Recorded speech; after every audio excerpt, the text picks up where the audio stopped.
Hello, this is Afid Ali in front of you and welcome to AS academy. और जैसा कि आप लोगों को पता है कि हमने केमिस्ट्री के भी चैप्टर नंबर 1 कर लिया है, ठीक है।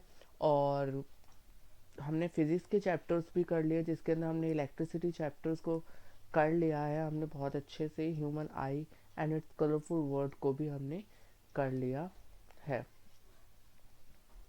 तो अब आज हम स्टार्ट करेंगे एक बायो का चैप्टर, ठीक है। क्योंकि बायो के चैप्टर्स हो नहीं रहे हैं, तो बायो के चैप्टर्स अब हम स्टार्ट करना शुरू करते हैं। तो this is your first chapter, chapter number 6 of bio, that is life process, ठीक है। तो आज हम इसी को स्टार्ट करते हैं कि चैप्टर नंबर 6 जो है लाइफ प्रोसेस, उसके अंदर क्या होता है। लाइफ प्रोसेस का मतलब ही है वो प्रोसेस जो कि लाइफ को चलाने के लिए हेल्पफुल होते हैं, राइट। तो इसके लिए सबसे पहले मैं कुछ पॉइंट बनवा देता हूँ, ठीक है, ताकि आप लोगों को ना ये चैप्टर करने में आसानी हो। सबसे पहले लाइफ प्रोसेस का मतलब होता है, लाइफ प्रोसेस का मतलब होता है जैव प्रक्रम। ये इसकी हिंदी है, शुद्ध हिंदी है। लेकिन अगर आपको वैसे अगर नॉर्मली देखना है तो लाइफ मतलब वो प्रोसेस या वो प्रक्रिया जो कि लाइफ को चलाने में हेल्प करती है, that is known as life process. The processes which are help to give support to life is known as life process, ठीक है। तो देखो, मैं अभी बता देता हूँ आप लोगों को एक चीज कि there are 4 types of life process. 4 तरीके के आपके पास लाइफ प्रोसेस है जो कि आपकी लाइफ को क्या करने में हेल्प करते, सपोर्ट करते हैं। इनके बिना अगर ये चीजें नहीं होंगी तो आपकी लाइफ क्या होगी, सरवाइव नहीं कर पाएगी। और अल्टीमेटली उसका इफेक्ट, उसके कॉन्सिक्वेंसेस ये होंगे कि आपकी जो लाइफ है वो लाइफ नहीं रहेगी, एक डेथ पोजीशन पर आ जाएगी। पहला इसमें प्रोसेस आता है न्यूट्रिशन। दूसरा प्रोसेस आता है आपका रेस्पिरेशन। तीसरा प्रोसेस आता है आपका ट्रांसपोर्टेशन। और चौथा जो आता है यानी कि फोर्थ जो है वो है प्रोसेस आपका एक्सक्रिएशन। एक एक करके इसको पढ़ेंगे, लेकिन पहले आपको लाइफ प्रोसेस मैंने बता दिया कि वो प्रोसेस है जो कि हेल्प करती है, सपोर्ट करती है लाइफ को चलाने में, दैट इज लाइफ प्रोसेस, उसको लाइफ प्रोसेस कहते हैं। इसकी डेफिनेशन और भी अच्छी तरीके से जब हम लाइन टू लाइन एक एक चीज़ को पढ़ेंगे उसमें पता चल जाएगा। बाकी मैंने अभी आपको ओवरऑल कॉन्सेप्ट बता दिया कि इस चैप्टर के अंदर हम ये 4 प्रोसेस के बारे में पढ़ेंगे। एक भी इनमें से ना हो तो लाइफ जो है वो लाइफ नहीं रहेगी, वो किस पोजीशन पर आ जाएगी, डेथ पर। तो यानी कि इनमें से चारों प्रोसेस बहुत ही अच्छे से होने चाहिए, तब आपकी लाइफ क्या होगी, लाइफ रहेगी। इतना क्लियर हुआ। तो ये हमने चैप्टर का नाम पढ़ लिया, बट स्टिल अब हम इसको लाइन टू लाइन पढ़ते हैं कि क्या है क्या नहीं। जब तक हमें चैप्टर का पता नहीं होता कि इसमें क्या क्या पढ़ने वाले हैं, अंधाधुंध पढ़ाई शुरू कर देते तो उससे कोई मज़ा नहीं आता। अब 4 प्रोसेस मैंने लिखवा दिए, ठीक है। अब पहला प्रोसेस पढ़ोगे, फिर आपको पता चलेगा कि दूसरा प्रोसेस यही था, फिर तीसरा ये था, फिर ये था। तो एक पढ़ने का सिस्टमेटिक ढंग पता चल जाता है, राइट। तो अब हम जल्दी से इसको स्टार्ट करते हैं विदाउट वेस्टिंग एनी टाइम, ठीक है। लाइफ प्रोसेस, सबसे पहले हम इसके अंदर पढ़ेंगे how do we tell the difference between what is alive and what is not alive. यानी कि अलाइव मतलब जीवित, और नॉट अलाइव का मतलब अजीवित, जो जीवित नहीं है। यही तो होगा इसकी शुद्ध हिंदी। हाँ। तो कैसे हमें पता लगता है कि क्या डिफरेंस है, कैसे हमें पता लगता है कि कोई चीज जीवित है और कोई चीज अजीवित है, जिसमें जीवित मतलब जिसमें जान नहीं है, ठीक है। जैसे कि इफ वी सी, इसमें एग्जांपल दे रखा है कि यदि हम एक डॉग को भागते हुए देखते हैं तो हम ये पहचान लेते हैं कि राइट वो क्या है, जीवित है, अलाइव है। उसके बाद है और अ काउ चूइंग कर्ड, यानी कि एक काउ जो है वो कर्ड यानी कि कुछ चबा रही है, ठीक है। और a man shouting loudly on the street, इस स्ट्रीट है, एक सड़क है, उस पर एक जो आदमी है वो चिल्ला रहा है बहुत तेज तेज। तो जब वो जीवित होगा तभी तो चिल्लाएगा, अदरवाइज वो तो नहीं चिल्लाएगा। We know that these are living beings, हम ये जानते हैं कि ये सारी चीजें जो है वो लिविंग बींग्स है, यानी कि जीवित है। वट, क्या होगा इफ द डॉग और the cow the man were asleep। लेकिन क्या होगा, वो तो कह रहे हैं कि ये सारी चीजें कुछ ना कुछ कर रही है, जैसे कि एक कुत्ता भाग रहा है, एक गाय जो है कुछ च्यू कर रही है, एक आदमी जो है वो सीट पर चिल्ला रहा है। तो ये हमने पहचान लिया कि हाँ ये जो है जीवित है। लेकिन क्या होगा जब एक डॉग, काउ, ये सभी लोग जो है सो रहे होंगे, तब बताओ कैसे पता चलेगा कि वो जीवित है या जीवित। तो we would still think that they were alive, लेकिन हम तब भी सोचते कि ये तो जिंदा है। जैसे हम भी सोते हैं तो हम लोगों को भी कोई देखकर बोलता है कि ये अभी सो रहा है, ठीक है। But how did we know that, लेकिन हम कैसे जानते हैं कि ये सो रहा है, ठीक है, ये मर गया है, क्या है क्या नहीं। वी सी दैम ब्रीथिंग, हम देखते हैं कि वो सांस ले रहे हैं। And we know that they are alive, तो हम जानते हैं कि अगर वो सांस ले रहा है, अगर वो ब्रीथिंग का प्रोसेस कर रहा है, तो it means they are alive. Simple सी बात यही तो हो गई। वट अबाउट प्लांट्स, अब वो कह रहे हैं कि अगर तुम ऐसे पहचान लेते हो अगर कोई चीज़ सो रही है या कोई चीज़ नहीं कोई एक्शन में है तो वो सांस ले रही है, तो इट मीन्स वो जीवित है। बट अगर ऐसा है तो फिर वट अबाउट द प्लांट्स, लेकिन प्लांट्स में ऐसा ऐसा आप देखकर बता सकते हो कि वो जीवित है या नहीं जीवित है। वट अबाउट प्लांट्स, तो how do we know that they are alive, तो हम कैसे पहचान लेते हैं कि वो जिंदा है। We see them green, some of us will say, but what about plants that have leaves of colour other than green, कुछ लोग कहते हैं कि हरी अगर पत्ती है तो वो जीवित है, अगर वो हरी नहीं रहती ब्राउन हो जाती है तो हम उसको कहते हैं कि उसमें जान नहीं बची, वो खराब हो गया पौधा, ठीक है। लेकिन वो कह रहा है कि चलो हम ये भी मान लेते हैं, लेकिन उन पौधों का क्या जिनकी पत्तियां ही क्या है, ग्रीन नहीं है, पहले से ही कोई लाल है, कोई सफेद है, कोई कुछ है, कोई कुछ है, ठीक है। तो इसके अंदर बताया, देखो इसको थोड़ा क्लियर कर देता हूँ तब एक एक चीज बता। तो जब ग्रीन के अलावा अगर कोई कलर्स है तो उसका बताओ, तो they grow over time so we know that they are alive, यानी कि वो क्या होता है एक टाइम से ज़्यादा जब ग्रो कर जाते हैं, हमें पता है कि एक ह्यूमन बीइंग जो है वो नॉर्मली जो है 100 से ऊपर जैसी जाता है उसकी, 100 आप तो बहुत ही कम हो गई, बट एक एवरेज अगर मान के भी चले तो 100 से ऊपर नहीं जा पाता। बहुत एक्सेप्शनल केस होता है कि 110 किसी की हो जाए या 105 हो, 102 हो। ये 100 के बाद की एज का कोई पता नहीं है कि वो जिंदा कब तक बचेगा, 1 महीना, 2 महीना या 1 साल या 5 साल, ठीक है। तो ये एक हमने एक कैटेगरी बना दी कि इसके ऊपर बहुत ही कम लोग सर्वाइव कर पाते हैं, एक्सेप्शनल केस जिसको कहते हैं, ठीक है। तो वो यही बोल रहा है कि अगर वो अपने टाइम से बहुत ज़्यादा ग्रो कर जाता है तो हम जानते हैं कि वो अलाइव है। Some will say in other words we tend to think of some sort of movement either grow related or not as a common evidence for being alive, यानी कि अगर उसमें एक पौधा है उसकी ग्रोथ हो रही है, रोज हम देखते हैं उसके अंदर जाके 2 दिन बाद एक पत्ती फिर आ जाती है, 2 दिन बाद जाते हैं फिर एक पत्ती आ जाती है, तो इससे पता लगता है कि उसकी क्या हो रही है, ग्रोथ हो रही है। और अगर ग्रोथ हो रही है इट मीन्स वो क्या है, अलाइव है। समझ रहे हो बात को, इससे भी पहचान लेते हैं। किसी पौधे की हाइट इतनी सी है, लेकिन हमने एक हफ्ते बाद जाकर देखा तो वो तो बहुत ही बड़ा हो गया, पहले उसकी पत्ती में सिर्फ 2 थी अब 5-6 आ गए, तो इससे भी क्या पता लगता है कि वो अलाइव है, ठीक है। तो ये कॉमन एविडेंस होते हैं, ये सबूत है कि कोई चीज जिंदा है या नहीं। But a plant that is not visibly growing is still alive, but a plant that is not visibly growing is still alive, यानी कि जिसकी दिखती भी नहीं है कि वो ग्रोथ हो रही है, बहुत कम कम ग्रोथ होती है, इसका पता नहीं चलता, वो भी अलाइव होते हैं। And some animals can breathe without visible movement, यानी कि कुछ एनिमल्स जो होते हैं वो ब्रीथ करते हैं, सांस लेते हैं, लेकिन दिखता नहीं है, जैसे हम लोगों का ह्यूमन बींग्स का दिख जाता है कि हाँ हम सांस ले रहे हैं, ठीक है, मूवमेंट के द्वारा, बॉडी के मूवमेंट के द्वारा पता लग जाते हैं सांस ले रहे हैं। So using visible movement as a defining characteristic of life it's not enough, तो उसने साफ शब्दों में क्लियर कर दिया कि अगर विजिबल मूवमेंट नहीं दिख रही है तो ये जरूरी नहीं कि वो चीज जीवित है या नहीं। अगर वो दिख रही है तो वो जीवित है, लेकिन अगर नहीं दिख रही तो भी हो सकता है वो जीवित हो। समझ आया, इसीलिए उसने बोला है कि कैरेक्टरिस्टिक ब्रीथिंग ये लिखा हुआ है, इसीलिए विजिबल मूवमेंट को यूज करना लाइफ के कैरेक्टरिस्टिक्स को डिफाइन करने के लिए वो इनफ नहीं है, नॉट इनफ।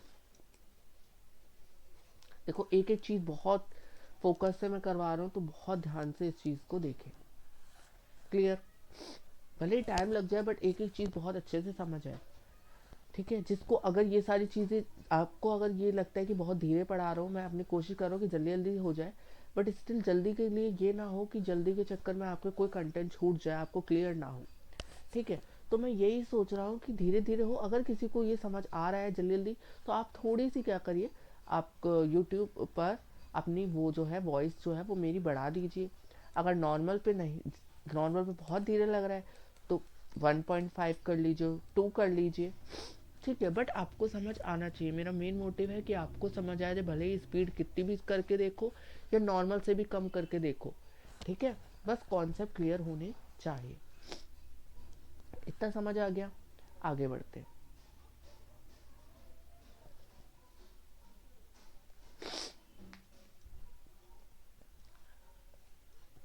अब देखो कहाँ तक हो गया, यहाँ तक हो गया, ये वाली लाइन तक आपका कंटेंट हो गया है, ये वाली, ये नीचे वाली, ठीक है, यहाँ तक। तो हम ऐसे लगा लेते ताकि पता चल जाए यहाँ तक। अब देखो आगे, movements over very small scales will be invisible to the naked eyes, यानी कि मूवमेंट जो होते हैं बहुत छोटी छोटी स्तरों पर अगर होते हैं तो वो हमारी इनविजिबल है, हमारे नेक्ड आइज से नहीं दिखते, नॉर्मल आंखों से नहीं दिखते।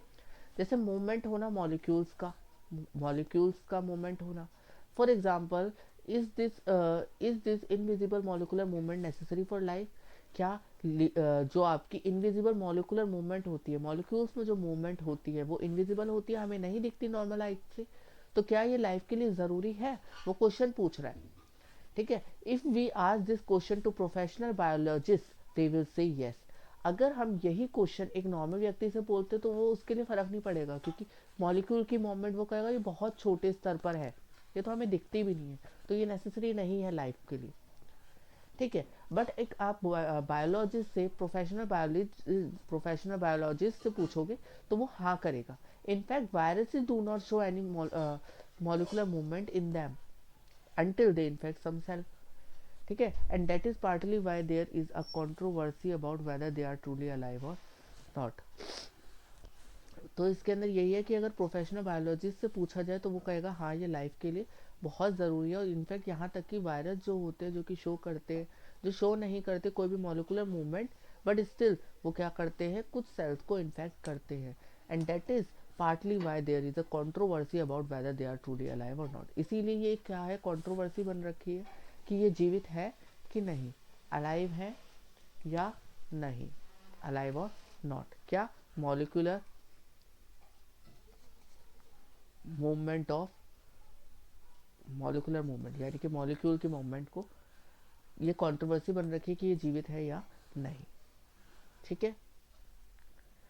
अब वो क्वेश्चन पूछ रहे हैं, अगर इतना ही आप लोग पूछ रहे हो, यहाँ तक हो गया ना, यहाँ तक हो गया, हाँ। अगर वो ये बोल रहा है कि अगर आप इतना ही पूछ रहे हो मॉलिक्यूल की मूवमेंट इतनी ज़रूरी है कि नहीं है, ये है, तो क्यों जो है मॉलिकुलर मूवमेंट ज़रूरी है लाइफ के लिए, ठीक है, कुछ तो रीज़न होगा इसीलिए ज़रूरी है। We have seen in earlier classes that living organisms are well organized structure, they can have tissues have cells have smaller component in them and so on। ये चीज़ तो आपने पढ़ा ही होगा, एक सेल होता है, अ ग्रुप ऑफ सेल को हम टिश्यू मानते हैं, टिश्यू बहुत सारे मिलके एक ऑर्गन बनाते हैं, ऑर्गन बहुत सारे मिलके ऑर्गन सिस्टम बनाते हैं, राइट ना, ये सारी चीज़ें तो आपने पढ़ी होगी, और ठीक है, तो वो उसी को बता रहा है। Because of the effect of the environment, these organized order nature of living structure is very likely to keep breaking down over time। यानी कि समय समय पर क्या होता है, ये जो लिविंग स्ट्रक्चर है ये टूटते जाते हैं, अपने आप को तोड़ते रहते हैं। If order breaks down the organise will no longer be alive, जब ये टूटते जाते हैं तो ऑर्गेनिज्म जो है वो अलाइव नहीं बचता, no longer be alive. So living creature must keep preparing and maintaining their structure, इसीलिए जो लिविंग क्रिएचर है वो कीप प्रिपेयरिंग क्या होता रहता है, अगर टूटता जाएगा तो क्या है, वो अलाइव नहीं बचेगा, और अलाइव नहीं बचेगा इसीलिए क्या करते हैं, ये टूटते हैं या रिपेयर करते हैं, अपने आप को रिपेयर करते हैं, मेंटेन करते हैं, कि जितने खराब हो गए हैं सेल, डेड सेल है, तो उसकी जगह पर न्यू सेल का फॉर्मेशन भी हो, ठीक है।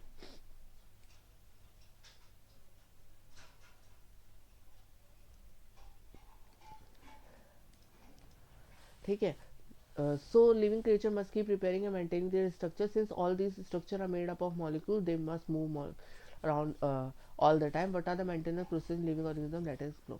तो यहाँ पर ये क्लियर हो गया कि बहुत ज़रूरी है क्या होना, मॉलिकुलर का मूवमेंट होना।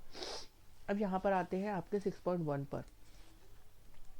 यहाँ से तो उसने बातें कही कि क्या क्या हम पढ़ने वाले हैं, क्या क्या नहीं पढ़ने वाले, वो सारा तो उसने शॉर्ट में करके बता दिया। बट अब हम एक लाइव प्रोसेस, यहाँ से चैप्टर स्टार्ट हो रहा है, व्हाट आर लाइव प्रोसेस, जैव प्रक्रम क्या है, या वो प्रक्रियाएं जो कि जीवित रहने के लिए सहायक होती हैं वो क्या है।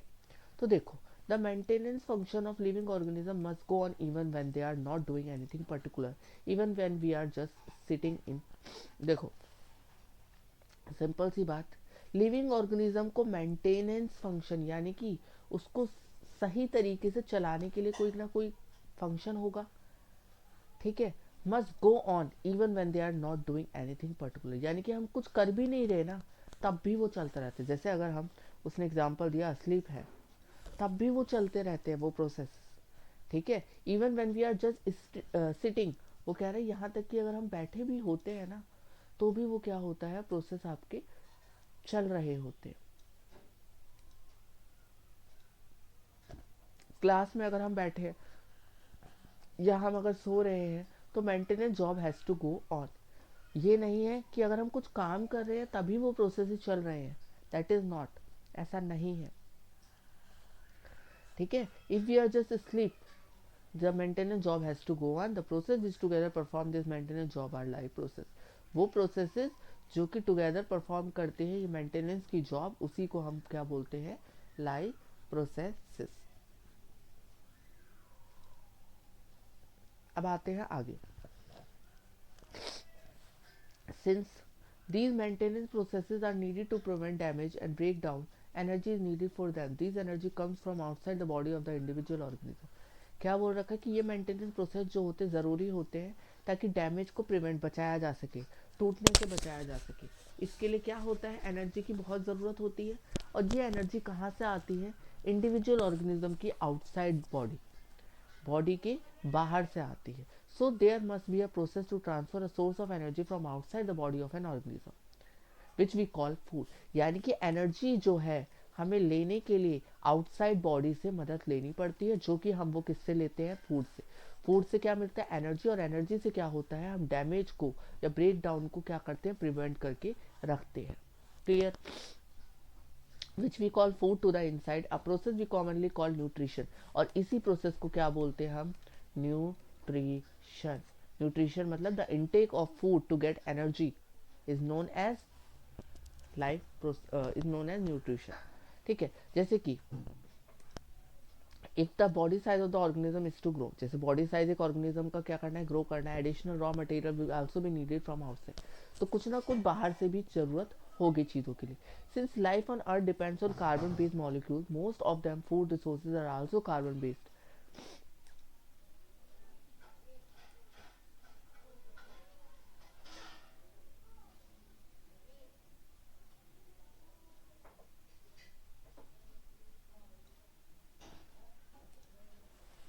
ठीक है, यहाँ पर हो गया, यहाँ पर थे हम लोग कि बॉडी साइज अगर ऑर्गेनिज्म का ग्रो करना है तो एडिशनल रॉ मटेरियल जो है ज़रूरी है बाहर से लेने के लिए। इसीलिए लाइफ जो है अर्थ की डिपेंड करती है कार्बन बेस्ड मॉलिक्यूल पे, यानी कि ज़्यादातर फूड सोर्सेज जो है वो कार्बन बेस्ड है, कार्बन है उसमें। Depending on the complexity of these carbon sources, different organism can then use different kind of nutrition process. यानी कि क्या होता है, कॉम्प्लेक्स होता है ये कार्बन,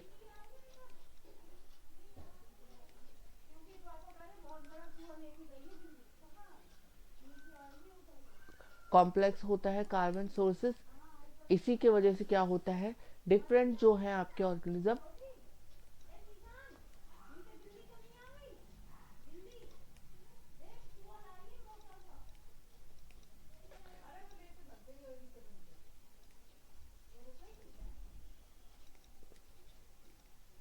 इसीलिए क्या होता है कि डिफरेंट ऑर्गेनिज्म यूज करता है different kinds of nutritional process, ठीक है। क्योंकि वो सर्वाइव, अगर छोटा ऑर्गेनिज्म है तो वो सर्वाइव नहीं कर पाएगा, कार्बन प्रोडक्ट्स को अलग तरीके से लेगा, एक ह्यूमन बींग्स है वो अलग तरीके से लेगा। तो ये वाली बातें हैं। The outside sources of energy quite be varied since the environment is not under the control of the individual organism. These sources of energy therefore need to be broken down or built up in the body and must be finally converted to a uniform source of energy that can be used for the various molecular movement needed for maintaining living structure, so as well as to the kind of molecule the body needs to grow। यानी कि यही है कि outside वो अलग अलग तरीका होता है, सभी ऑर्गेनिज्म का, इंडिविजुअल का अलग अलग तरीका होता है, और ये जब टूटता है, नीड टू बी ब्रोकन, जब टूटता है धीरे धीरे वो कन्वर्ट होता है एक एनर्जी की फॉर्म में, और जिसकी वजह से बहुत सारे मॉलिकुलर मूवमेंट जो है वो लिविंग स्ट्रक्चर के मेंटेन हो जाते हैं, और इस तरीके से बॉडी सर्वाइव करती है, बॉडी ग्रो करती है। For this a series of chemical reaction in the body are necessary, इसीलिए भी एक सीरीज केमिकल रिएक्शन की बहुत ज़रूरी है बॉडी के अंदर। Oxidising reducing reaction are some of the most common chemical means to break down molecules. For this many organisms use oxygen source from outside the body. The process of acquiring oxygen from outside the body and to use in the process, तो वो ही है, बार बार घुमा फिरा के ये बोल रहा है कि एनर्जी आपको आउटसाइड बॉडी से लेनी है, और जिसके वजह से आपकी जितनी भी आपके लाइफ प्रोसेसेस हैं वो आराम से हो पाएंगे। अगर फर्स्ट प्रोसेस न्यूट्रिशन, अगर खाना ही नहीं मिलेगा बॉडी को, तो कोई भी प्रोसेस हो पाएगा क्या? नहीं हो पाएगा। इसीलिए फर्स्ट प्रोसेस का होना बहुत ज़रूरी। वैसे तो सारे ही जो होना ज़रूरी है, लेकिन पहली सीढ़ी ही अगर नहीं कदम रखोगे पहली सीढ़ी पे, तो क्या मंजिल तक पहुंच पाओगे? No. The answer is no.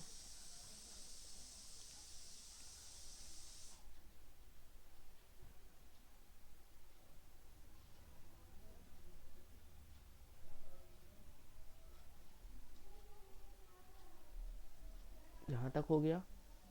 ठीक है। अच्छा ठीक है, यहाँ पर है,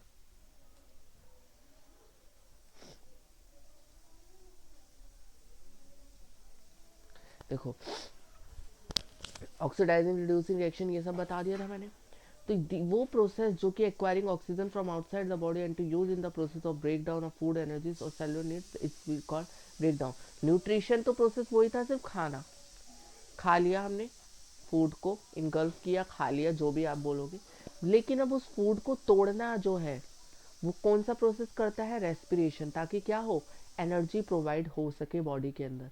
तो खाना खा लिया, ये हो गया न्यूट्रिशन, लेकिन रेस्पिरेशन का काम होता है उस खाने को तोड़कर एनर्जी प्रोवाइड करना बॉडी के अंदर। इतना क्लियर हुआ? In the case of a single cell organism no specific organ for taking in food, यानी कि एक सिंगल सेल ऑर्गेनिज्म जो सिंगल सेल से मिलकर बने होते हैं, जिसे यूनिसेलुलर भी बोलते हैं, उनके अंदर कोई भी स्पेसिफिक ऑर्गन नहीं होता ताकि वो खाने को ले जा सके, एक्सचेंज ऑफ गैसेस कर सके या वेस्ट को रिमूव कर सके, may be needed because the entire surface of the organism in contact with the environment, क्योंकि उनका जो एंटायर सरफेस होता है ऑर्गेनिज्म का वो एनवायरनमेंट से ही कांटेक्ट में रहता है। But what happen when the body size of the organism increases and the body design become more complex. लेकिन क्या हो, जब अगर एक बॉडी डिज़ाइन जो है वो ज़्यादा बढ़ जाए या इंक्रीज हो जाए, और जो है आपकी बॉडी डिज़ाइन ज़्यादा कॉम्प्लेक्स हो जाए, तो मल्टी सेलुलर ऑर्गेनिज्म की बात करें तो सारे सेल जो होते हैं may not be in direct contact with the surrounding environment, thus simple diffusion will not meet the requirements of the cell. तो इसीलिए सिंपल डिफ्यूजन जरूर will not met the requirement of will not met the meet the requirements of all the cells। ठीक है, तो इस तरीके से ये वाला हो गया। अब नीचे इसके जो ये दो तीन लाइनें जो है वो उसको करवाते हैं।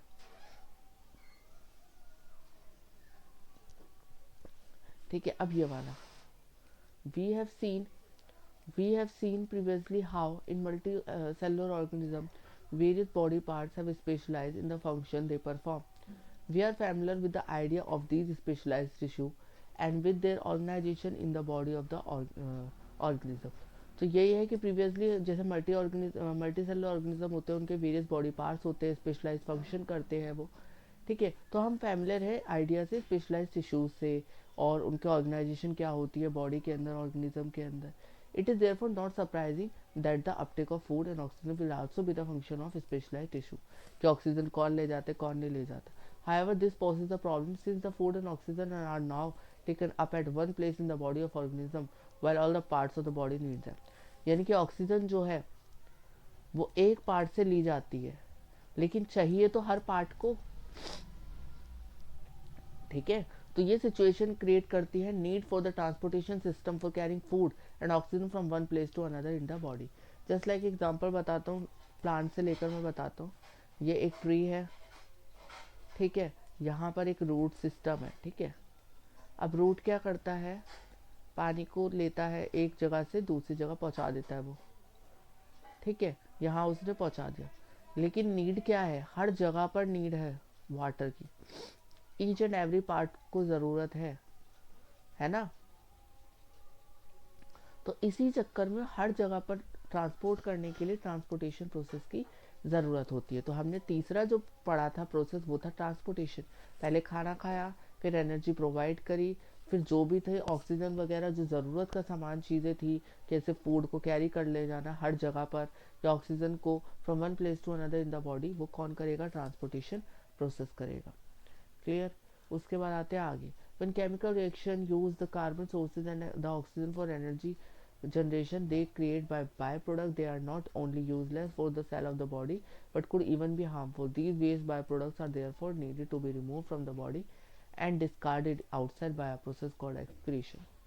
फिर चौथा प्रोसेस की बात की गई है एक्सक्रीशन प्रोसेस। जब सारी चीजें हो जाती है तो कुछ क्या होते हैं हार्मफुल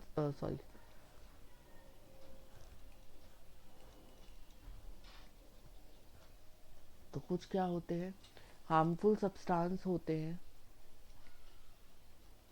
कुछ हार्मफुल सब्सटेंस होते हैं जिन्हें रिमूव करना बॉडी के लिए बहुत ज़रूरी है, कि रिमूव होने चाहिए, जिन्हें बाय प्रोडक्ट्स कहते हैं, जो कि हमारी बॉडी के लिए यूज़फुल नहीं होते, तो उसको निकालना भी ज़रूरी है। और ये निकालने का काम जो होता है वो इस प्रोसेस में आता है एक्सक्रीशन प्रोसेस, यानी कि the waste the harmful product, ठीक है, the harmful product needed to be remove from the body and discarded outside by a process called excretion. Clear. चारों प्रोसेस क्लियर हो गए। लेकिन अभी ये क्या है, एक क्वाइट समरी है, छोटी सी ब्रीफ समरी है हर प्रोसेस की। अभी इसके अंदर बहुत डीप आपको पढ़ना है। अब इसके अंदर है this waste by products are therefore needed to be remove from the body and discarded outside by a process called excretion. Again if the basic rule for body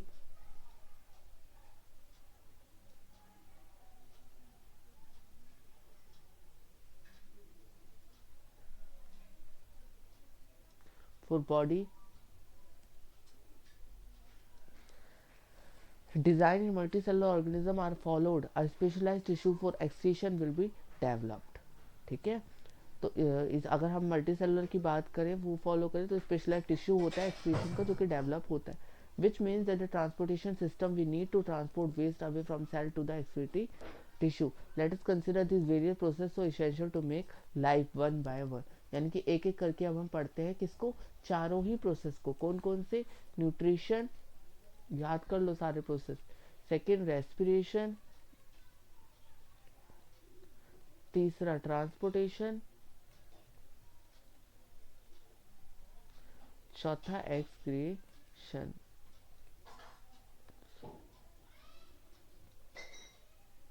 चौथा एक्सक्रीशन।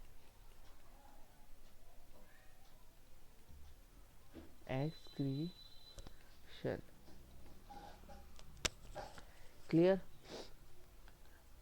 तो ये सारी चीज़ें आपको आज मैं यहाँ तक ही करवा रहा हूँ, फिर ये चारों प्रोसेस को एक एक करके सारी वीडियो में क्लियर करेंगे।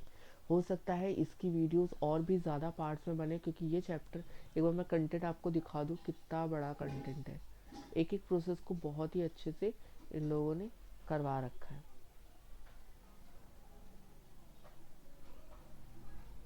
देखो ये रेस्पिरेशन प्रोसेस है, ये रेस्पिरेशन प्रोसेस ये वाला यहाँ से स्टार्ट हुआ है। रेस्पिरेशन भी बहुत बड़ा प्रोसेस है, ठीक है। ये रेस्पिरेशन प्रोसेस, ये लोड होने में थोड़ा टाइम लग रहा है, ठीक है। ये देखो ये वाला जो है ट्रांसपोर्टेशन, ठीक है। और फिर लास्ट में एक्सक्रीशन प्रोसेस आएगा, जो एक्सक्रीशन प्रोसेस है, ये है एक्सक्रीशन प्रोसेस। तो ये सारी चीज़ें हैं। तो बहुत थोड़ा सा ये लेंदी चैप्टर जाएगा, इसके पार्ट्स भी हो सकता है बड़े, लेकिन ज़्यादा से ज़्यादा हो करूँगा मैं कोशिश कि पार्ट इसके बहुत कम से कम ही बने, ठीक है। वेल तब तक आप लोग क्या करेंगे, सब्सक्राइब करेंगे चैनल को अच्छे से। आप सब्सक्राइब करें, बेल आइकन को प्रेस करें और लाइक करें वीडियोस, प्लीज़ वीडियोस को लाइक करें और पूरी वीडियोस को देखें भाई। 1-2 सेकंड देखने से वीडियो नहीं बात बनेगी। जब तक आप एंड तक कंटेंट नहीं देखोगे, कुछ स्किप हो गया और वही पेपर में आया, मैं बार बार बोल रहा हूँ, स्किप अगर कुछ हो गया और वही पेपर में आया, तो आप कहोगे कितनी वीडियोस देखी भी, बस पछतावा रह जाएगा कि शायद 3 मिनट की वीडियो जो मैंने छोड़ी थी अगर वो देख लेता तो शायद पेपर में आज मेरे 5 नंबर आ जाते, 2 नंबर आ जाते, 3 नंबर और आ जाते। तो इसीलिए बोल रहा हूँ, एक भी स्किप ना करें वीडियोस भी, और एक भी सेकंड वेस्ट ना करें, एक एक चीज़ को नोट्स बनाकर तैयार करें, क्या है क्या नहीं क्या। ठीक है, और तब तक के लिए अच्छे से पढ़ें, एक एक चीज़ को क्लियर करें, और आप तब तक के लिए नेक्स्ट वीडियो का वेट करें। Thank you.